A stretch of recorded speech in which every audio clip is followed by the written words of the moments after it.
Xin chào các bạn đã đến với kênh YouTube của HDGO VN. Hôm nay thì mình sẽ giới thiệu với mọi người một chiếc hộp truyền hình Internet đến từ hãng HDGO, đó là H2RO.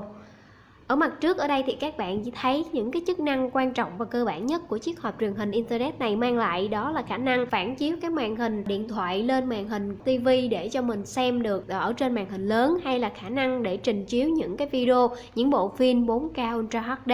Yếu tố mà các bạn quan tâm nhiều nhất đó là khả năng hát karaoke, bộ nhớ RAM 2GB, tên gọi của nó là truyền hình Internet. Trong đây là hình ảnh của sản phẩm HDGO. Phía bên dưới này mình sẽ thấy được một loạt những cái tính năng mà sản phẩm mang lại, ví dụ như là mình xem YouTube, xem kênh truyền hình, hát nhạc này, hát karaoke. Tên truyền hình hộp truyền hình Internet với khả năng phát video 4K, phụ kiện đi kèm trong sản phẩm, khả năng kết nối rất là nhanh chóng trong vòng 3 bước thôi. Mặt sau này các bạn sẽ tìm thấy những thông tin của sản phẩm, ví dụ như về kích thước, trọng lượng hay là ngày sản xuất của nó. Hàng loạt những cái tính năng được liệt kê phía bên dưới này. Mình ví dụ như là nó có thể biến một chiếc TV thông thường thành một chiếc TV thông minh thông qua việc kết nối Internet, xem được hàng trăm kênh truyền hình, hơn 300 kênh miễn phí nè, hay là mình sẽ hát karaoke, xem phim, coi phim HD.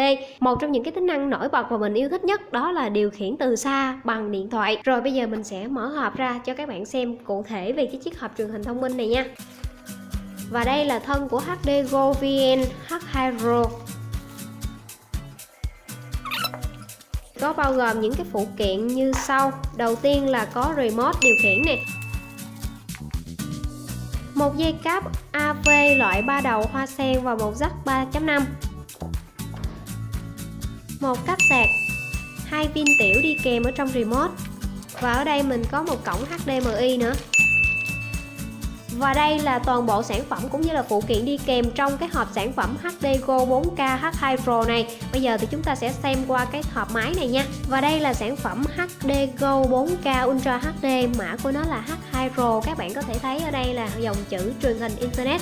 Có nghĩa là khi mà các bạn kết nối cái hộp truyền hình này thông qua Internet và gắn vào TV thì mình có thể xem được những cái ứng dụng giải trí ở trên Internet rồi. Ở phía mặt này thì mình sẽ có những cái khe họa tiết ở đây, một cái bảng đèn tín hiệu ở đây, khi mà mình cắm vào thì nó sẽ hiện lên những cái đèn thông báo tín hiệu hoạt động của thiết bị. Một cổng USB loại chuẩn 2.0. Mặt sau chúng ta sẽ có công tắc nguồn, nhấn vào để bật mở.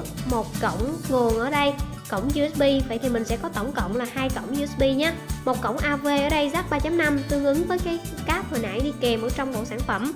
Một dây mạng LAN và cổng HDMI. Phía dưới này các bạn sẽ tìm thấy 4 cái nấm đế của nó, những cái khe tản nhiệt chấm tròn như thế này. Ở bên trong này thì các bạn sẽ tìm thấy thông số về chip CPU 2 silicon này, hay là bộ nhớ RAM của nó là 2GB và bộ nhớ lưu trữ là 8GB. Một điều đặc biệt ở đây là cái mã code để các bạn quét cái điện thoại của mình và điều khiển chiếc box này bằng điện thoại di động nhé.